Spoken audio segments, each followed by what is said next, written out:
Hello everyone, my name is Shelby and this is the series where I reveal what is inside these mystery pottery molds I found on Gumtree. Hello and welcome to Mould 90. I keep saying this, I can't believe we're so close to 100. Every time I do one, I'm like, oh, one step closer. Anyway, I pour this one up. It is actually really satisfying to pour out, and you'll see the trimming footage as well. It's just, so nice. Anyway, I pour it up, tip it out, and I open it up to reveal this sweet little sheepy with a sheep baby cuddling it. I think this is so gorgeous. So here is the mold for those of you who might be looking for it or want to add it to your collection. It does say sheep on it. I covered it with clay. That's my little trick to hide it from you guys. Anyway, here is that trimming shot I was talking about that's really satisfying. It was so nice. I love it. It's probably the best trimming shot of all the molds so far. This sheep is very inspired. I decided to do something a little bit different. I thought the sheep by itself is really beautiful. It's really textured. And when we have textured things, it's a little hard to illustrate. And I thought about what a sheep means to me. I instantly thought of that moment when you can't fall asleep and you start counting sheep. So I thought I will do these gorgeous little dreamscape sheep where they've got these little clouds and stars on them, like they're galloping through the clouds as you count them in your mind before you fall asleep. I did this by rolling up little balls of clay, scoring the sheep, and then smushing them on with some slip, and then just sort of sculpting and moving them and sort of just trying to make them a really soft and delicate shape. I added the stars by actually smushing on little circle rounds, and the reason I did this was because because they're so small, I tried sculpting them on the table, but by the time I picked them up and put them onto the piece and scratched and pressed them onto the piece, they were just really messy, whereas this way it kind of was a lot easier to get that really distinct shape. And whilst the slip was still so soggy and hadn't really given it that really great join yet, I could pull away the excess quite simply. I mean, it's not the best method to do it, but I just found that it worked really well for this piece, and I didn't lose as much of the texture underneath, and I could go back in and carve where I'd pulled that excess away that you can see me doing now. It was actually quite funny because after I made all of these and bisquied them, I went looking for cookie cutters for Christmas decorations for this year's Christmas collection, and I found these little fondant cutter plunger things that were star shaped that were the exact same size and shape as these, and I could not believe my chances that I found these after I'd already done this. But I think regardless, this has a really beautiful handmade touch, and the plunger might have taken that charm away a little bit, but I'm still glad that I've got the plunger now for time saving in future because this took a while. It took a while. The next part of this inspired piece is I am going to do airbrushing for the first time. I'm so excited. I've always wanted to try airbrushing, but I'm airbrushing on an ombre sunset effect, and I'm actually taking inspiration from my travel vlog. If you've seen it, I experienced a really beautiful sunset in Rapid Bay during my trip, and I wanted to replicate how I experienced that on these sheep. So before we went to bed, we saw this beautiful sunset and it was just so dreamy, and I feel like these sheep are in that dreamland for me. So I'll link the vlog in here, but I am so impressed with this little compressor. So it's an airbrush and compressor set. I got it from Bunnings, which is an Australian hardware store, and it's by Ozito, and it was $129 AUD. I was so impressed. It was so cost effective, and because I'm a beginner, it was so easy to use and set up. I'm not even sponsored, but I just wanted to share this if you've been putting off airbrushing because you're not sure on how to get into it. This was great, and look, I'm living for how small it is. It's so tiny compared to my normal compressor. I set the piece up by putting it in a cardboard box with a banding wheel, and then it was time to sieve each color. I'm only showing you one because otherwise it gets boring, but I sieved every color and watered it down so that it was a nice liquid to put in the little pot for the airbrushing. I then began to just brush. I am not an expert, and it took me a really long time, and it wasn't until the last color that I realized I had to push. I was pushing it back, but you have to push it in as well, and I didn't realize why I wasn't getting these really clean. And I was trying everything, but I think that was the fun in learning about how it worked. I also think that like this isn't the best air compressor or brush kit that you can possibly get.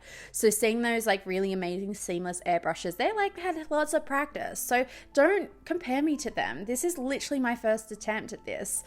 So I go in and I've decided to do a yellow, a pink, and a purple, and sort of gradient it up. And also I did some where it went from head to bottom and then bottom to top.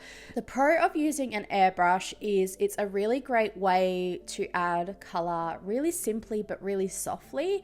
It adds such a nice texture and it just has this really like decadent softness. I don't know how else to explain it other than it just gives it a lovely gradient, and it was the perfect technique to use to get this ombre effect. I have done ombre in the past, but I've usually done that by sponging. I did that for the owls in one of the videos, but this technique, it just reigns supreme over that. You just have such a delicacy with this, and it can have such a like sporadic application, but also a really methodical, precise application. When I was spraying with it, you can see here, I was just playing around with like splatter marks and spraying and getting different textures and different sprays and splats everywhere. I wasn't about getting a perfect technique. I wasn't about getting a perfect coverage. I just wanted to play and see how it would turn out and sort of learn something about myself and the technique. After I'd done all the colors, I still had a bit to go, so I then added that blue, and I have major regrets of not doing the blue on every single piece because I loved it. It was actually the easiest color to apply, and I also noticed that different colors applied differently, which was also really cool to see and experience, so that's just something to keep in mind. It was then time to dip them in the glaze and pop them in the kiln for their second firing. So they've been bisque fired, and this will be the glazed fire, and then I've got one more firing to do. And if you saw the stars and the beautiful clouds, I put wax resist on those so that the color wouldn't go on those and they'd be a plain white, so I can add a luster after this firing. So pack them in to their second firing. Here they are, instant color pop. I loved how soft these turned out. I was instantly in love, and they just instantly looked exactly the same way I had imagined them in my brain, and that just makes my heart so happy when something in your head comes out into a physical product. The next step is to add the luster onto these white areas, and I'm actually taking some tips from a previous pearl luster video. So this is pearl luster, and I actually had issues with it.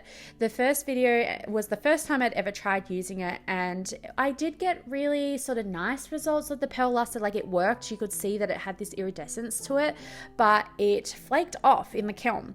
So a few people suggested that it might have been my application, it might have been heat. So I'm being a science experiment and changing one variable at a time until I figure out what's going on. So the first variable I'm going to change is my application technique.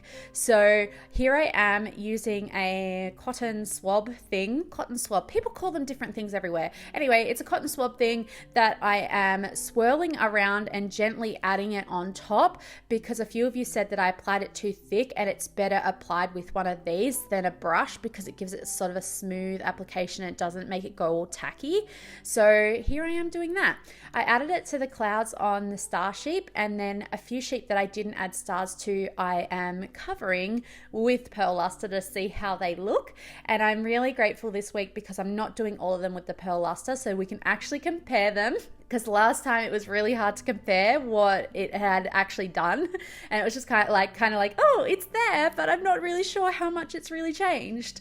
So I'm excited to see whether this variable changes our results in the kiln, and whether it will flake off still, whether it's the temperature that actually needs to be changed. Next up, I'm adding gold luster onto the stars, and a few of the videos where I've done gold luster in the past, I've had a bit of flaking, and I suspected that it was because I was putting it on too thick.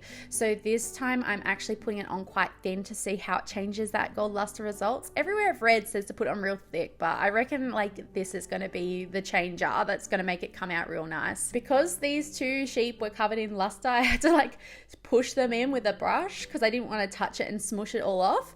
And then I put in the other pieces into the kiln. I actually got a snippet of the kiln late at night when it was almost finished firing, and you can just see them in the little red hot fire pit. Look at their little faces in there burning alive. Anyway, here they are, the finished results. Unfortunately, we did have flaking, but the pearl really pearls. It really shimmers, which is really nice, but I think we can get a better application. So what I did was I just quickly sponged that flaking off, and we'll have a look at the finished result, but I think I will change it to a higher temperature next time I use the pearl luster. Alrighty, let's have a look at each one of these, and then we'll have a look at the cute little setup. I put them on clouds at the end of the video. You gotta see it, it's so cute. So first up, here is a pink to yellow with stars and clouds. I absolutely love the way the gold luster turned out, and the pearl on the cloud gives it a nice subtle shimmer, which is really lovely. Here is a sheepy without any pearl. I think that the airbrushing is so gorgeous, and I love how it's a little bit darker in different areas. And then here is one in comparison with the pearl luster. It definitely has an iridescent texture to it, and I love it. It does have a sort of bit of a sort of swirliness to it, which I think it could be more like of a solid pearl, if that makes sense. I don't know how to explain what I'm trying to say, but I feel like with a hotter temperature it might stop it from flaking and be more solid. Yeah, I'm just going to leave it at that. Here is one without blue that had the pearl. It definitely shimmers, and it definitely is so dreamy and fun, and I'm excited to do the other sheep with this, but I'm going to do it on a higher temperature. Or maybe I won't. Maybe I'll just leave them. I don't know yet. I haven't decided. Anyway, here they all are on their little dreamy cloud. I feel so proud of this little setup. They look so perfect. I did this setup using cushion filling, and I found these little like mushrooms in Spotlight, and they've got like a little wire that I'm going to use over and over again. They're so cute. And then I got a star hole cutter and cut out gold paper to make those little gold stars. So now it just looks like they're in the clouds, like where they're meant to be, counting sheep and helping you go to sleep. I love it. I would love to know what you think of this mold in the comments, so let me know. Otherwise, thank you so much for watching this week's episode. Don't forget to like and subscribe, and here is your sneak peek for the next reveal.